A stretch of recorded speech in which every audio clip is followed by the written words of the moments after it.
Hi, guys. Hello. Great, welcome. Are we on? Welcome. still Are we playing on? Family Boobs, Feud, right? boobs. I know Family Feud. Let's just Not play on? Family Feud again. There's on. Okay, good. So, are we ready to learn some secrets? Yeah. Why are they looking at me? Welcome, everyone. I hope we're all having a great time.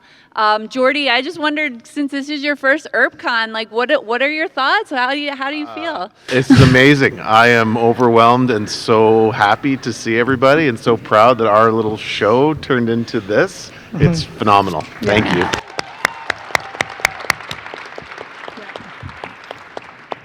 And like, I kind of warned Jordy about this, but I know we're all wondering, what is the future of Earp? Where do things kind of go from here?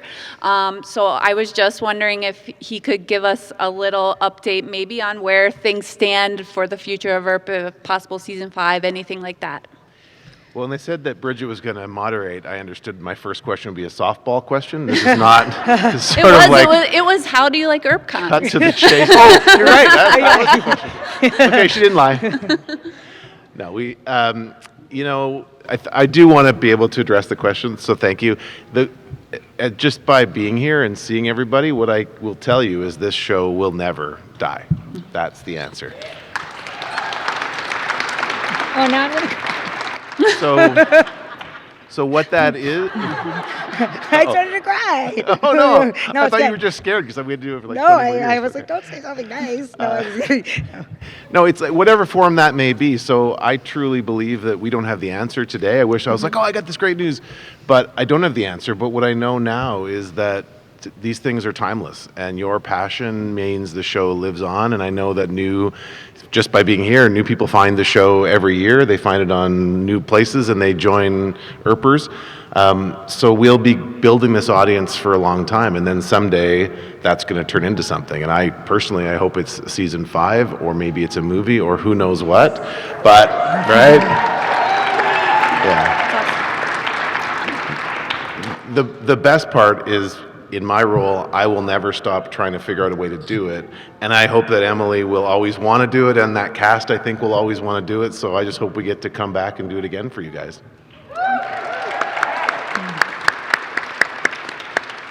Thanks, Jordy. So now that we talked about the future, let's go back to like the very beginning of everything. How did 724 and this partnership between you two happen? So it started, right, with you and Rick and Todd looking at the graphic novel, and then you created this really cool document that you guys brought to us and be like, hey, we got to do this thing in Canada. Yeah, I was given the graphic novel because of my work on Lost Girl, and I knew it could be something amazing. I knew it could be really feminist, and I grew up in Calgary, which is where 724 is based. I'd always heard amazing things about 724, Jordy and Tom, who run the joint, but we did a meeting, and right away, I think we clicked. Yeah. I feel like they really, really got it. It was really important to me to film in Alberta, and we just decided to do it, I think, basically. Yeah, we're like, hey, let's do this crazy thing. And, we looked at the graphic novel as you did, and I'm like, okay, so what are you thinking from this novel to where you want to go with it? And what Em had come up with was very different, but the same beautiful pillars, but yet a very modern take on it. Yeah. And then the journey started. We're like, we're going to pitch this show to Canadian broadcasters. Yeah. And a lot of them didn't get it. Yeah, we were like, it's Justified meets Frozen, and they were like, that's great, goodbye. It was very weird, yeah.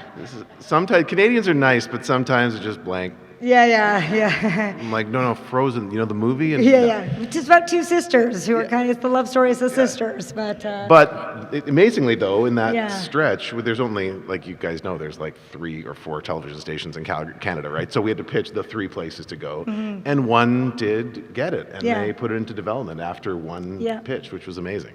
Yeah. They didn't actually end up participating in the show, but they helped us start. Yeah. And then Sci-Fi, who we all know and love, but to their credit, they did take a look at the Bible, and they were really like, this is so crazy, it might work. Yeah. They really were like, okay, if you think you can pull this off, we definitely don't have anything like this on television. Yeah. And the rest is history, which we're going to talk about. Yeah.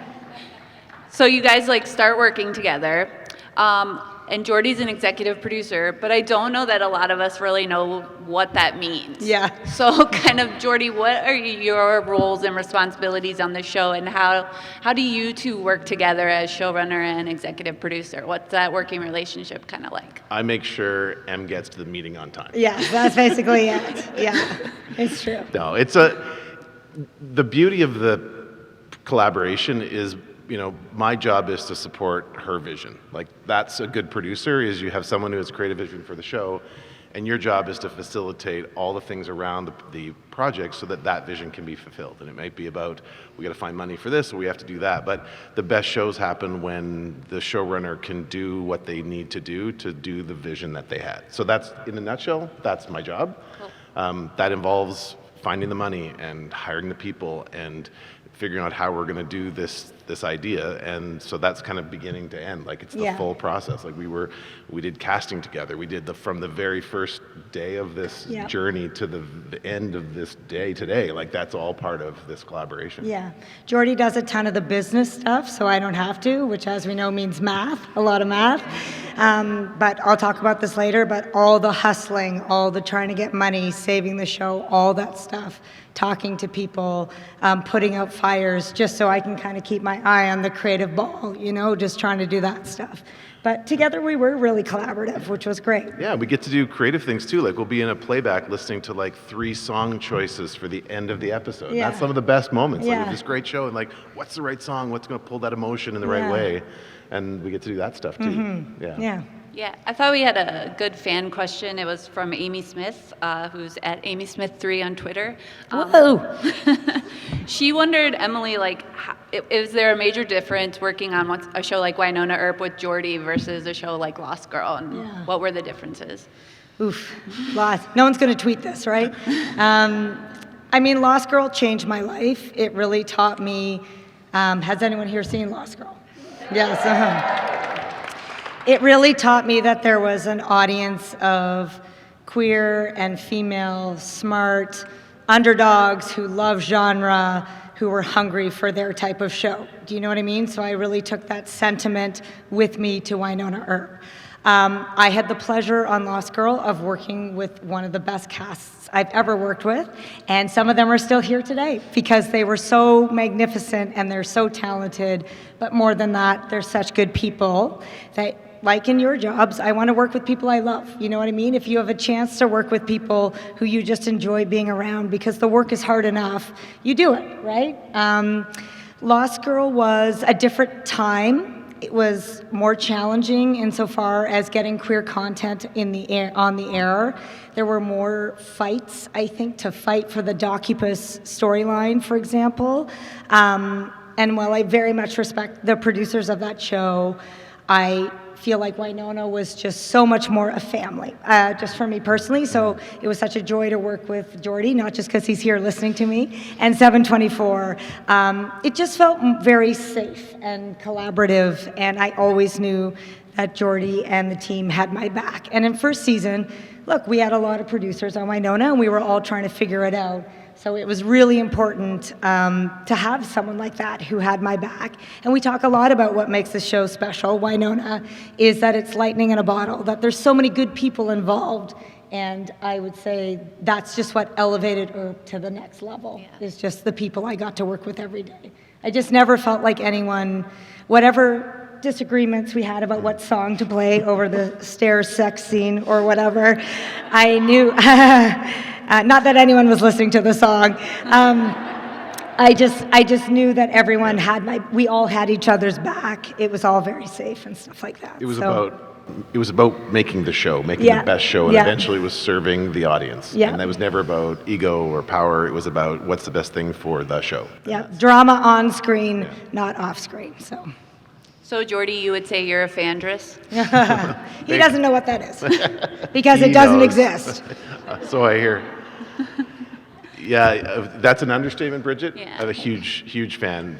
But it's about not just what you guys see here today, and not just the fact that she's a great writer and a great showrunner, but it also starts at the beginning because she treats people well. She's a good leader. She cares about her family on set. She cares about you, right?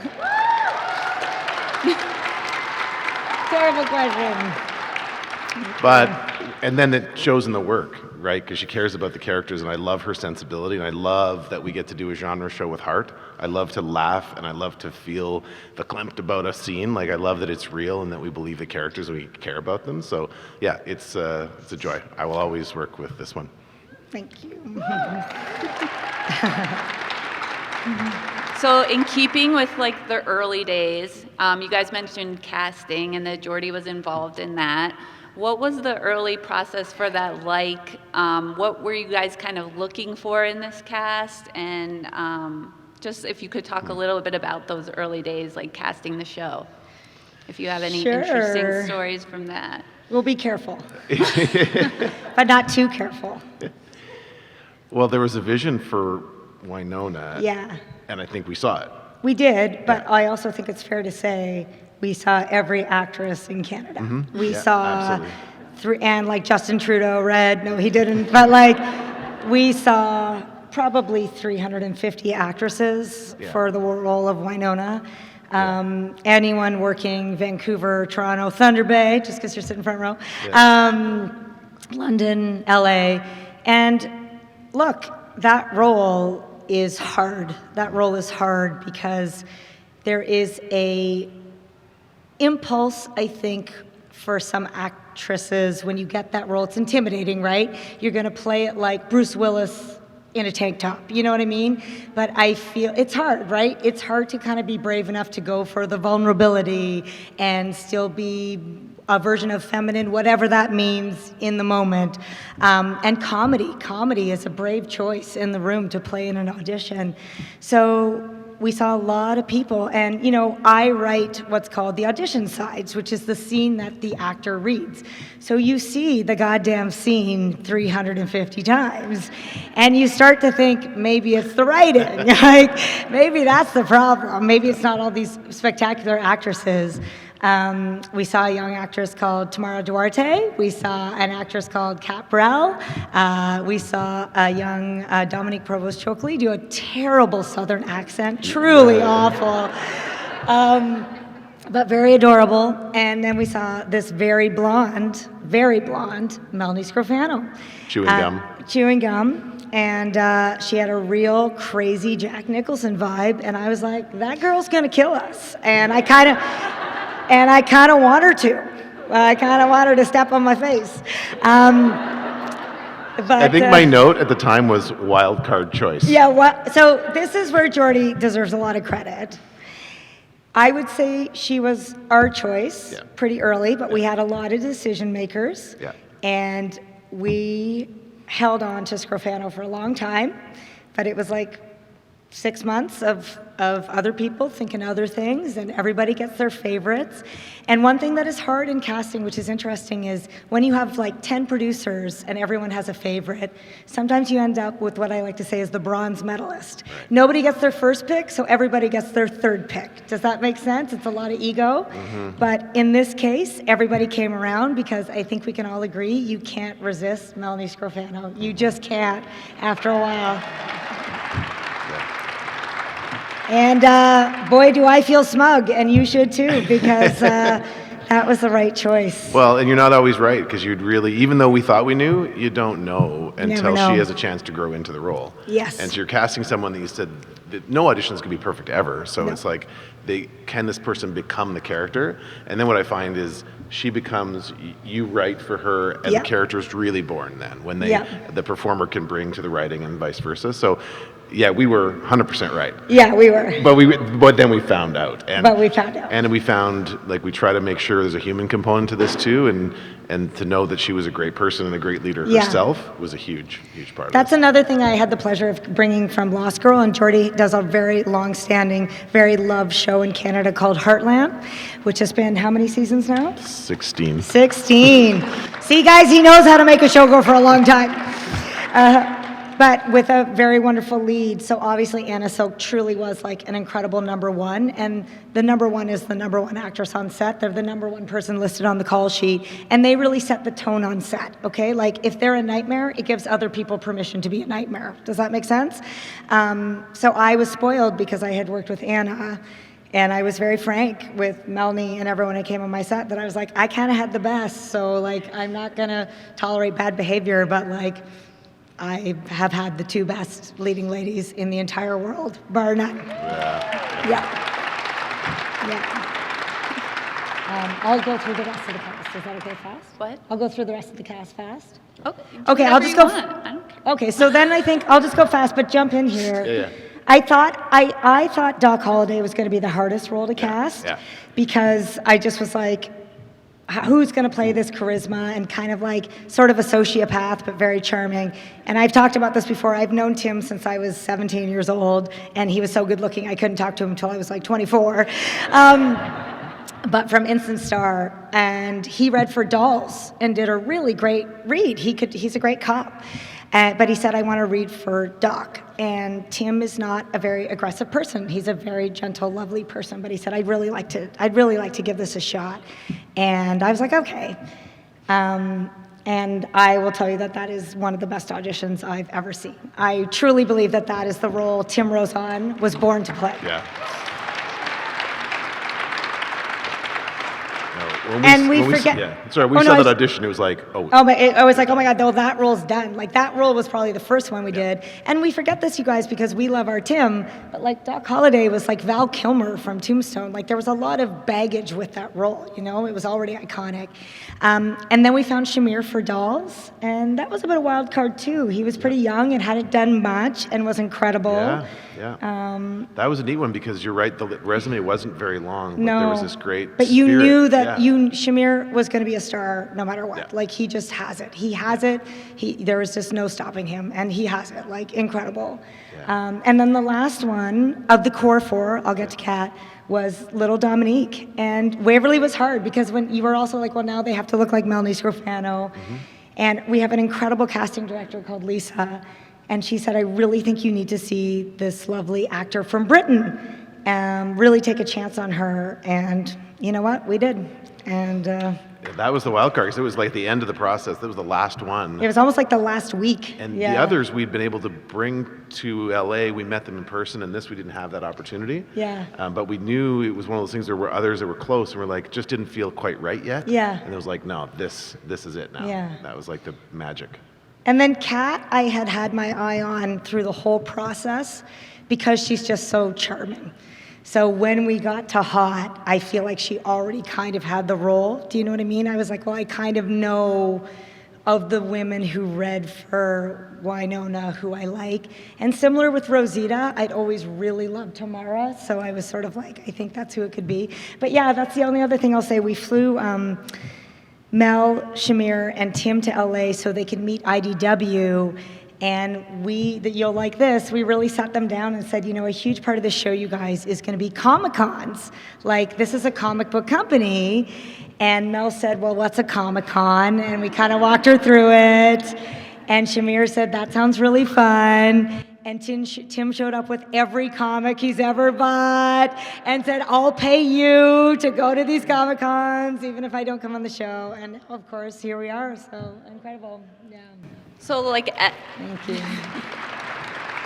as the show gets going, you guys know your core cast, you know what the show is, and it's moving along, so you can cast better, like, so you know who's gonna fit. And I know you've talked about having a no jerks policy, but like, is there any role that you guys cast, whether it's guest star, recurring, whatever, that ended up surprising you in like a really good way or turned out a lot better than you expected? I have one, but then you say yours. Go ahead. For me, it was Greg Lawson. Okay. That's a great one. It's a great one. It's a fantastic one. Yeah. So, and Jordy and Tom, the other producer from 724, said Greg Lawson is by far the best actor in Alberta and maybe the best actor in Canada. And you really see it in the pilot. I wrote Nedley as a villain. Like, I thought Nedley was, I don't know if he was going to be a revenant or behind the whole thing. I was like, he's going to be the nemesis, the human nemesis, right?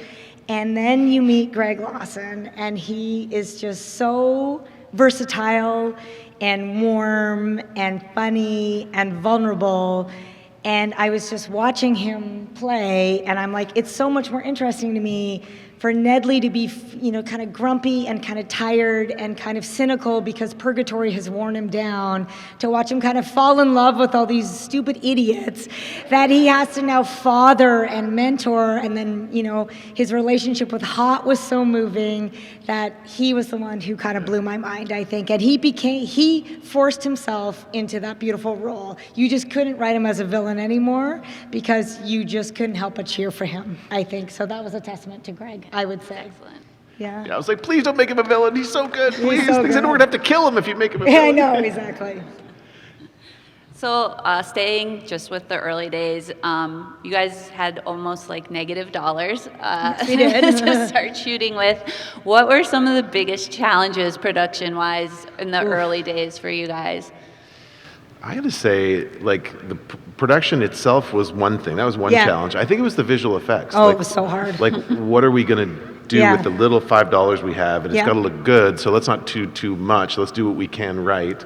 And I think they evolved over the years. Yeah. And that's also a testament, I think, to genre audiences Yeah. and to you guys.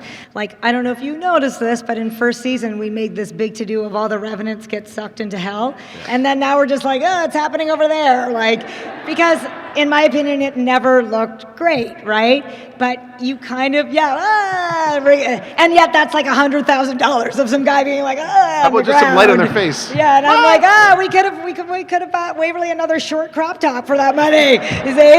See, I know what you want. That's it. More cheerleader outfits? Okay. But that's the Yeah. lesson I've learned from the genre that I've grown up with and loved. That's what I've learned from Buffy and X-Files is if you do the character work and the emotion, the audience will come with you and they don't care so much if they can see the zipper up the back of the costume, if you make them cry because the sisters are talking in front of the fireplace. Do you know what I mean? So that is a testament to you guys. Thank you so much.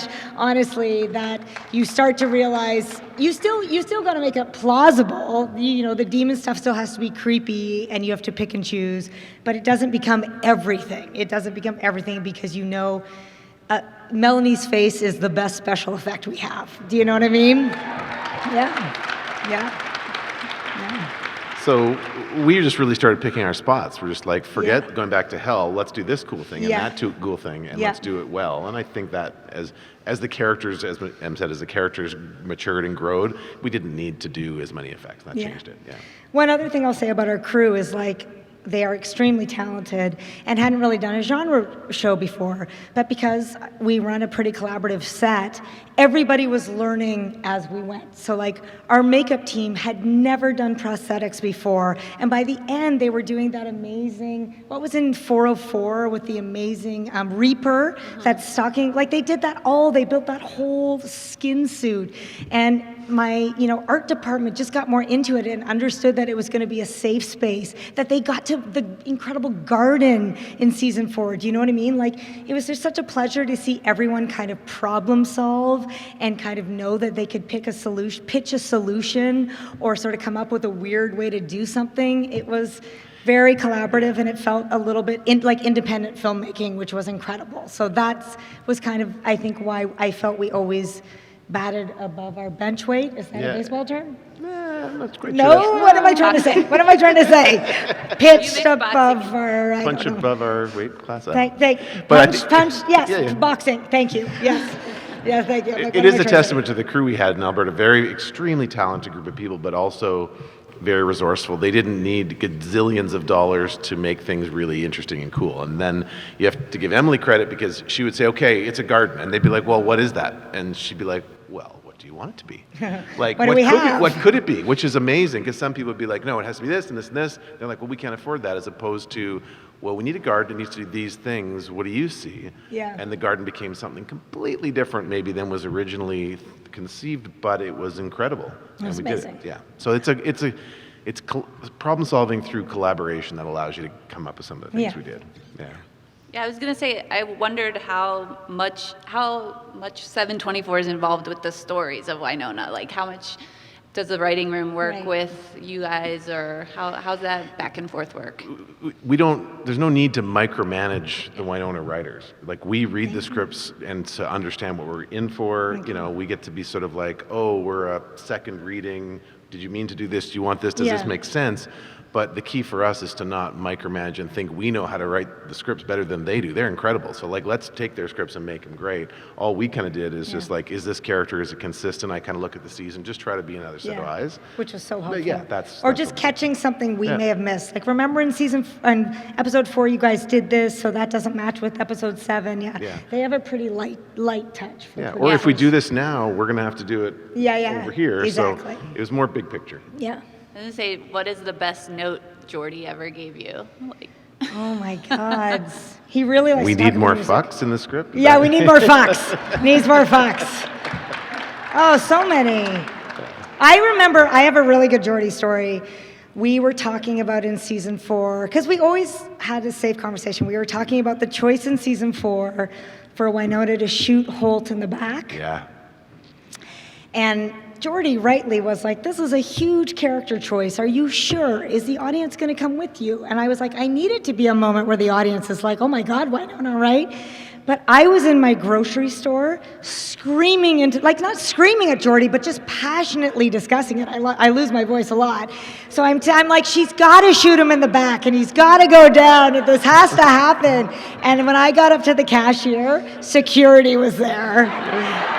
Honestly, and we have to shoot him. And the cashier was like, "That was a hell of a conversation." I was like, "No, I'm a TV writer," but I feel like Jordy always just was the voice of the audience of like, okay, if you want them to feel this way, that's good, but I'm telling you, this is how I felt when I read it, which I appreciated. Do you know what I mean? And like, that was a polarizing moment on the show, but I knew it would be because he said to me, this is okay, but like, it's a pretty rough moment. So. And it was, I was really worried, but then Emily told me, okay, but then here's what we're going to do after. Yeah. Which is the key to it, right? Because I'm like, this is like... We're going to shut down for a pandemic, is what I said. No, I didn't know that part. No. Yeah. yeah, I was wondering what was the craziest idea Emily ever brought to you. Like, Winona Earp. Yeah, seriously. I And we can't made remember. 4 seasons of it. No, it sounds like you guys were like in sync a lot on where you wanted the show to go. So is there anything that you really had to fight the network together for? I don't know. Well, I don't fight. We thought we were going to have to fight. The pregnancy? Yeah, I mean, that would be... Yeah. It was, I think there were times where, there were certain cast choices. Yes. There were certain things, but I will say that we got pretty lucky in terms of the network executive at Sci-Fi, Josh Van Hout, who's like incredible. He's an amazing guy. Amazing guy. And he got the show, and the way we'd structured it, there really wasn't a heavy footprint from anywhere else, so we were kind of able to do what we needed to do. I'd say the earliest time was less, maybe a little bit the network. The hardest time in a show is always the first 6 episodes, because everyone has a different vision in their mind of what it is. Like, some people thought it was Walking Dead, and I'm like, yeah, we can't afford Walking Dead. Some people didn't want it to be very funny, and I'm like, I think girls can be funny. It's just tone. It's just tone and what you can do. So I'd say that was the challenge. But the thing I was most scared about was the pregnancy. But actually, I've told this story before, but Sci-Fi was incredible about it. Yeah. Like, genuinely incredible. I'm not just saying that. Jordy, what were your thoughts about the pregnancy when you heard that? Well, I was raised to believe that there's no problem that can't be solved until that day. Okay. Jordy is, I want to tell the story. You're going to tell the story. Jordy is probably the most unflappable person I've ever met with. You honestly work with a lot of producers who are like yellers or screamers. I have never, ever, ever, ever seen Jordy lose his cool, ever. So we went out for dinner in Toronto to my favorite restaurant to celebrate season 2, and we weren't sure if we were getting season 2. We were not a rating success. So we were celebrating that we finally had it. And I had just gone out for coffee with Melanie Scrofano. So we ordered the wine, and the bread came, and I was like, I can't wait. And I said, Melanie Scrofano was pregnant, and Jordy, Randall, did not talk for 2 hours. He didn't say anything bad. He didn't say anything good, but I got to eat his pasta because he didn't eat it. I felt my face kind of disassociate. And from then at the myself. end of the dinner, he said, okay, we'll figure it out. We'll figure it out. And we did. Yeah. But nothing bad. Just I could see that mind whirling.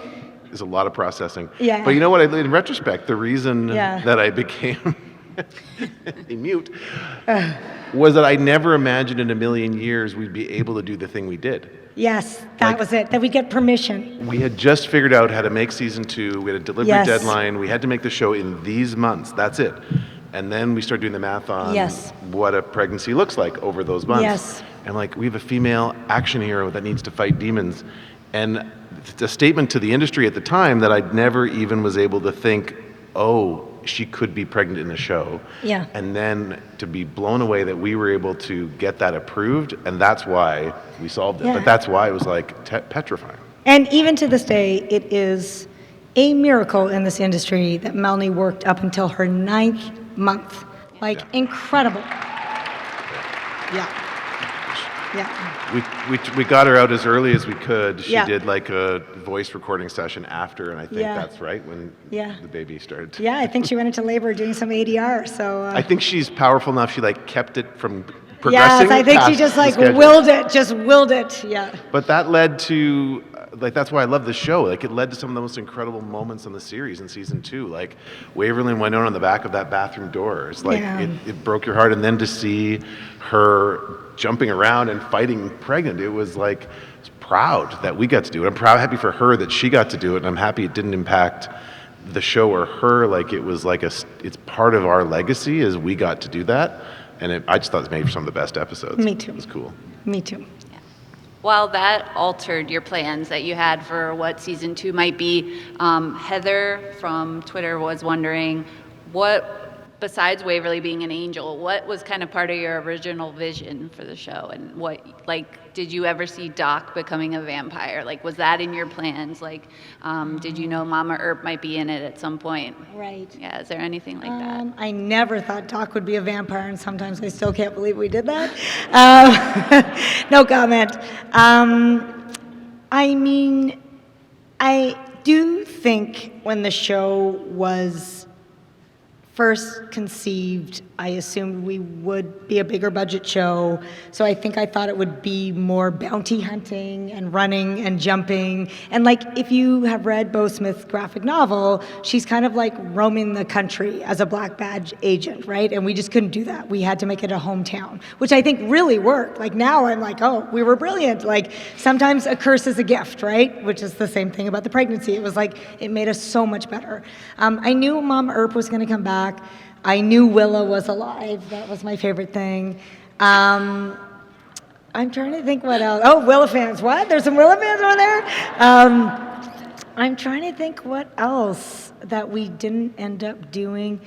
I mean, I think initially I thought Winona would probably end up with dolls. Like, you just don't know, but I think if I just thought on paper, I thought she and Doc would have been best friends and Dolls would have been the man she would have been with, but like, you have to have a plan, but you also have to respect what's happening and watch what gifts are being given to you on screen, right? Like again, the Greg Lawson thing, you're like, why would I stick to my guns and keep him a villain when this is such a richer storyline to make him this father figure? So, yeah. So sometimes I think there's a lot of this in TV as a writer. People sort of say things like, well, they obviously didn't have a plan. You know, like when they wrote Lost, they didn't know where they were going. But like, don't you guys change your mind for lunch every day? Like, I'm a little bit like, just because you had a plan 6 months ago doesn't mean you can't come up with something better 6 months later. You should have a roadmap, but it's okay to be brave and say, but maybe we could do something different or better or change your mind. I'm not scared of that. Do you know what I mean? As long as you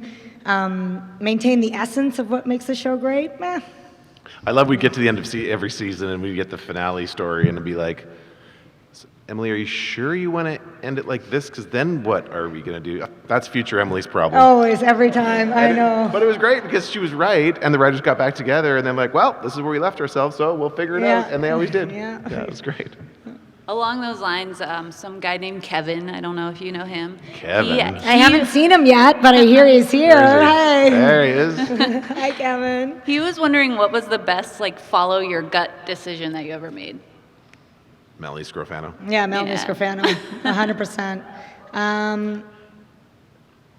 I mean, when you, to this day, you know, you cast someone who looks like Dominique and they are going to have a coming out story and you come right up to the starting line and there's always going to be someone who says, this is a really pretty girl, are you sure you want to make them queer?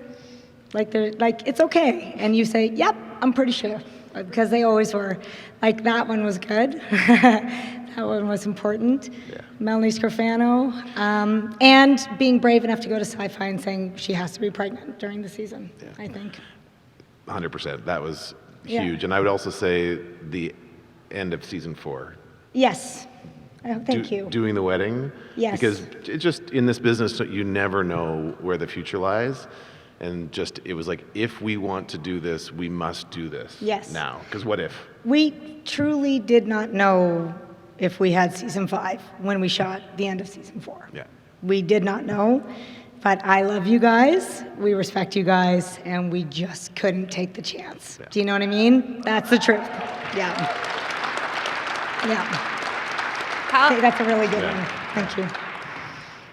How hard was it every year going through the renewal process? I mean, Oh. we as Earpers know what it was like, but It's hard. how hard was it? Was there a year that felt especially hard? Oh. Haha, Bridget. Are you familiar with the term? Or is I like there- called don't is fuck there- with my family. Yeah, is there one that was like your favorite to get, favorite renewal to get? It's been a journey. This show is a miracle show from its inception. Like, that's Yeah. the truth. It's, you know, without getting into the deep business stuff, the fact that we got season 1 together, it was kind of a miracle because we didn't have a large Canadian broadcast at the time. And then the ratings weren't terribly good in season 1. The show was growing, the fandom was growing, but it wasn't there yet. So there was less money. We had to solve a problem to get season 2. Yeah, So every then, year. every year. So it's like, okay, we barely got season 2, and now we have to shoot it here, and now Mel's pregnant. To be like, okay, that was that year's achievement. Yeah. And then we finally found a new home in Canada at Space, or now called CTV Sci-Fi. So we had a new passionate broadcaster in Canada. So you're like, okay, we're starting to get things rolling in season 3, and then I don't know, Times Square kind of happened. Season 3, I remember us getting the renewal for season 4, Yeah. and that felt really triumphant. That was at San Diego Comic-Con, Yeah. and I think that was a big one. That was a very big one. And then the bottom dropped out Yeah. of season 4. So Yeah. like, it's funny because season 3 for me felt so triumphant because we were really getting buzz. That was like in a million years. Yeah. I never thought we wouldn't get season 4. Like, I would say I always took a bag home from Calgary, but at the end of season 3, I left stuff in Calgary, so it's my fault. Do you know That's what I mean? that Like, was I the was curse. really pretty sure we were going to get season 4. It was like, oh, it's finally going to get easier on Yeah, this it's show. like we finally have this amazing fandom and everybody knows it and we've got all this buzz. But part of the reason that Jordy is here today is because I cannot tell you how tirelessly he worked behind the scenes. The entire fight for Winona time, guys, making calls, calling every single network, every single country, just over and over and over again, dealing with like tons of network executives, everything at IDW. Honestly, we would never have had a season 4 without him specifically. So please thank him with me, I'm telling you.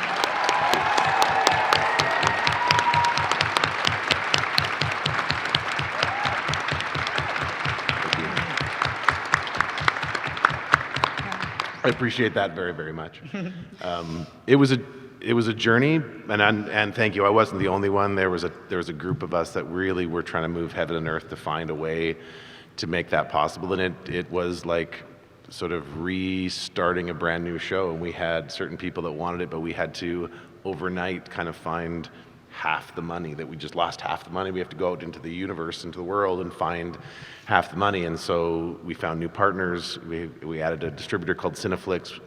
Sci-Fi came up with more money. CTV in Canada came up with more money. Like, everybody participated. And the truth of it is that would never have happened without you. Yes. Honestly, the fight for Winona, the billboards in Times Square, in the end, that's what turned it. That is the difference, because everything we were doing was trying, but until it became public, until it became a spectacle, that was the impetus for it had to happen. I need you to do this, I need you to do this, I need you to do this so we can save this show. And to the credit, all those parties thought it was important enough because of you. Yeah, that's true. Please live your life where you always are impossible to ignore. Yeah, it's amazing. Yes. So yes, Bridget, that was Yeah. the proudest season, was getting that Yeah, one. I think so too. Yeah, but what did you think when you saw Emily Oh my Andras God. tweet, "Don't fuck with my family"? How long were you mute for? How long were you mute for then? Completely. I respected some people on this panel enough to say, Let's just say, I might be about to tweet something.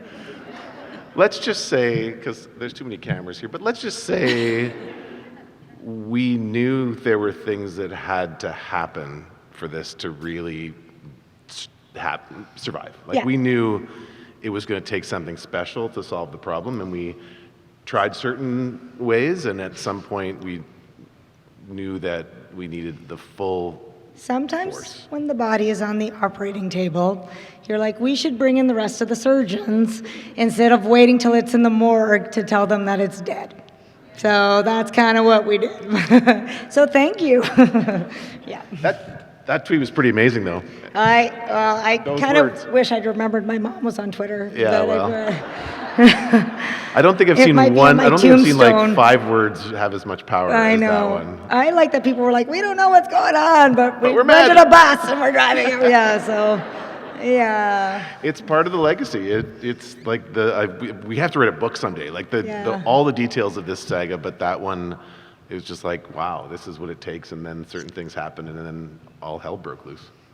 And I don't think they knew who they were dealing with. No, I don't think so. Yeah, so thank you. Yeah.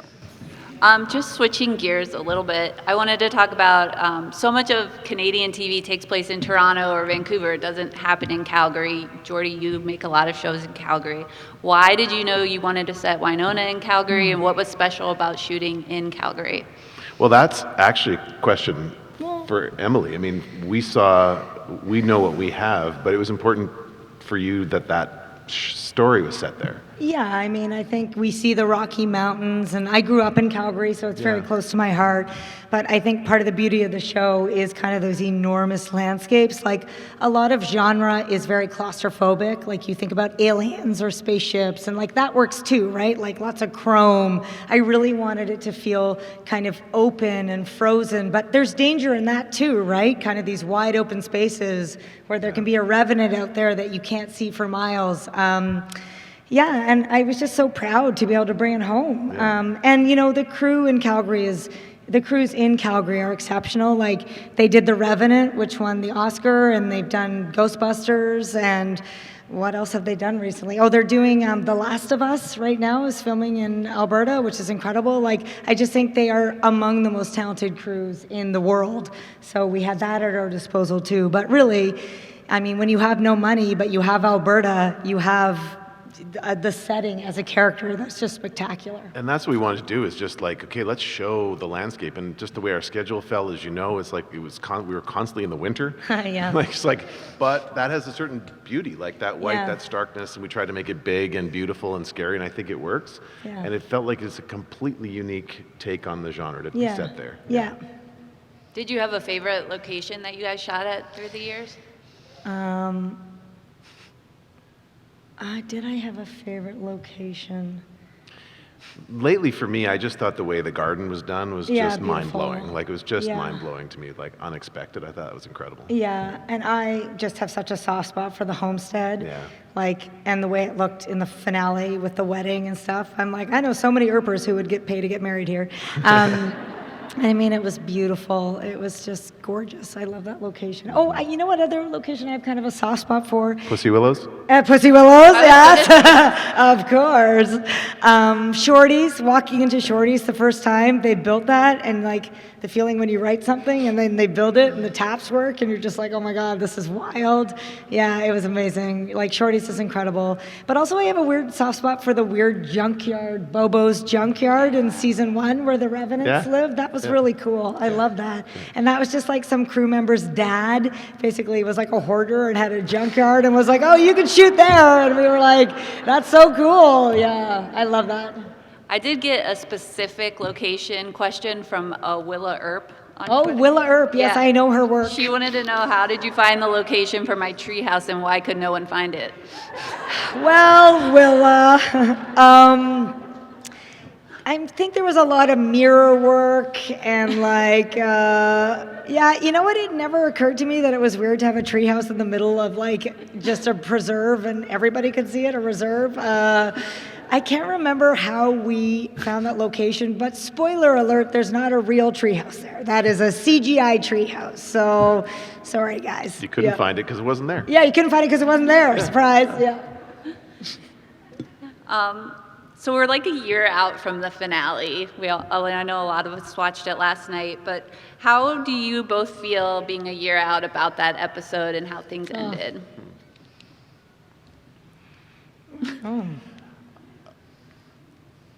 Fulfilled. Yeah. Like, I feel like we did the thing we most needed to do. Yes. Like, the show has been there's so many parts of the show. It's not just the wedding. It was, Winona and Doc too. But at the end of the day, what was amazing about the finale that I feel so proud of is that it's an amazing wedding and it's the whole thing. Em did a great job with, there's a plot and there's a story, but then we get to the wedding. But it's all about that sign. Like, that's what the episode is about. And that, I didn't see it coming. I saw it when you read the script, you're like, oh, it got you on the paper. And then to see it play out with the song and that sign at that end, it was like, I just think we did the thing we set out to do that I didn't even know we were going to do.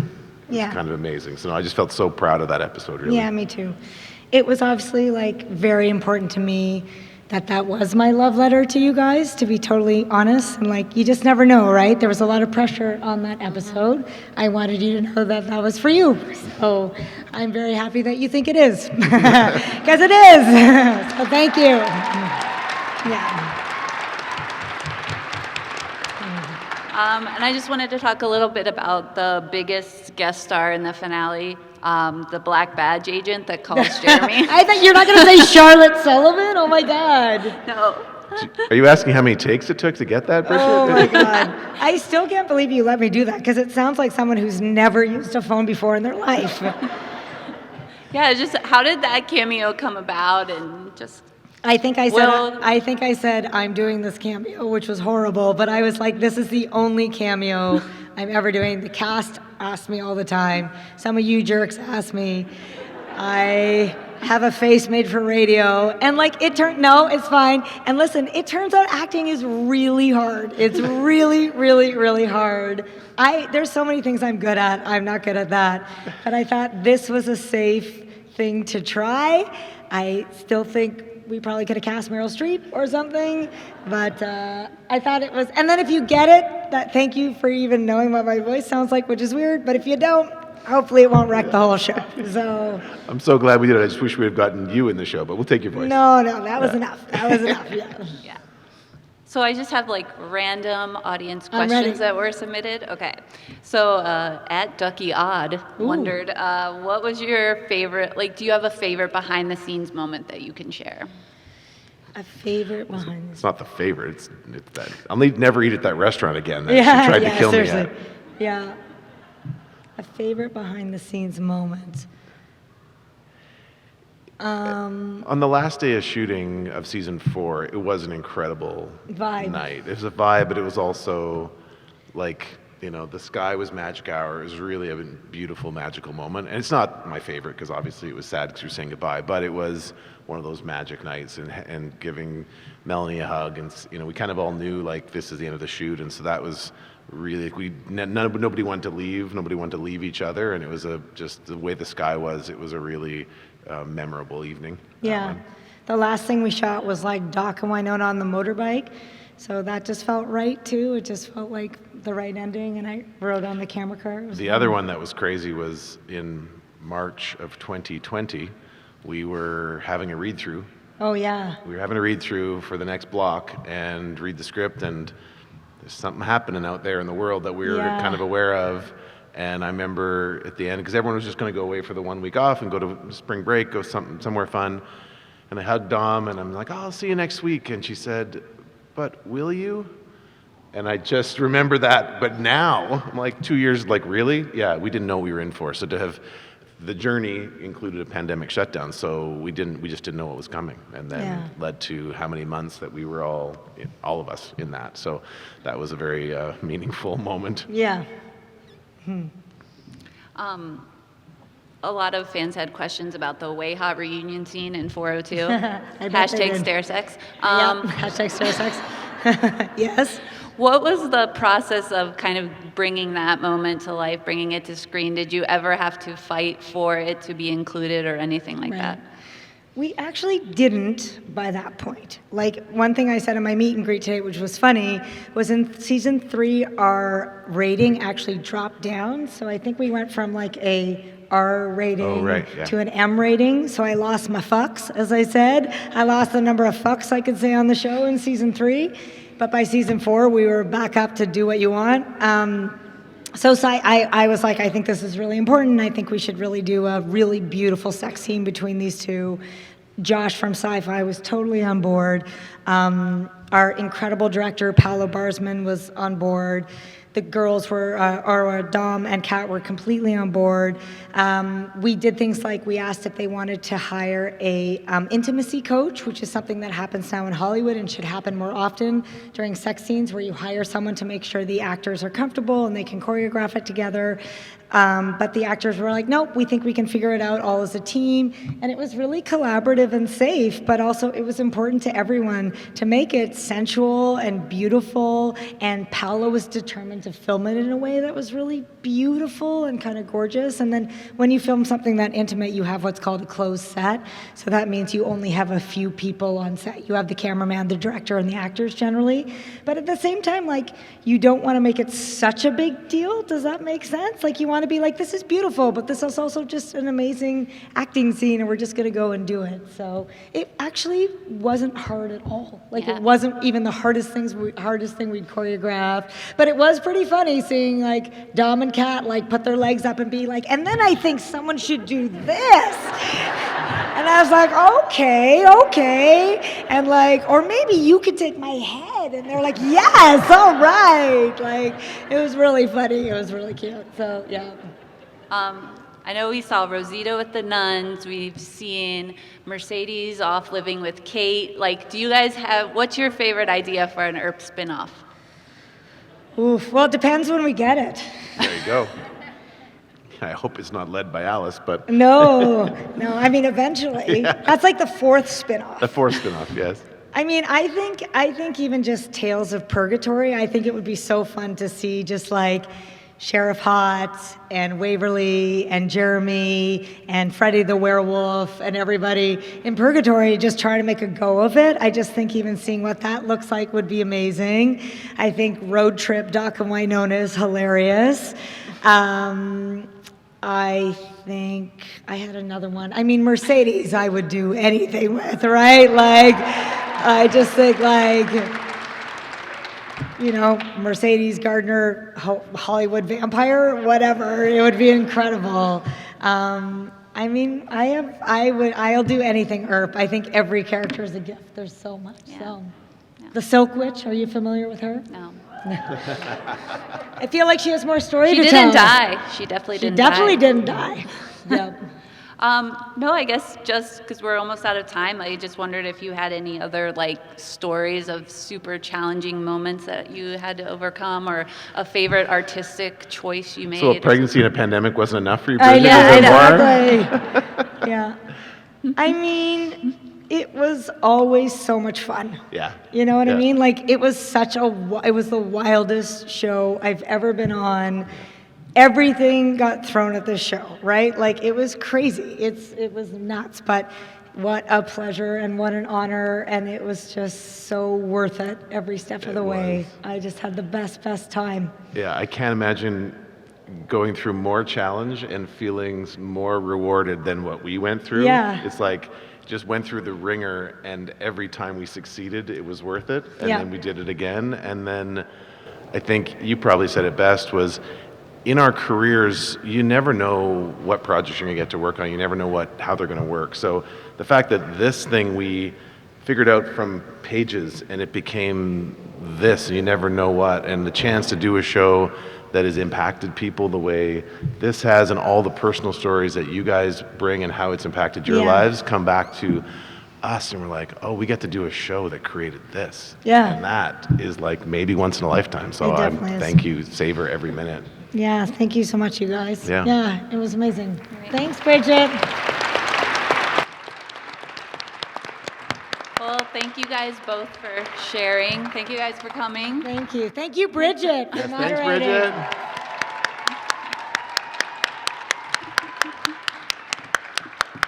Yep.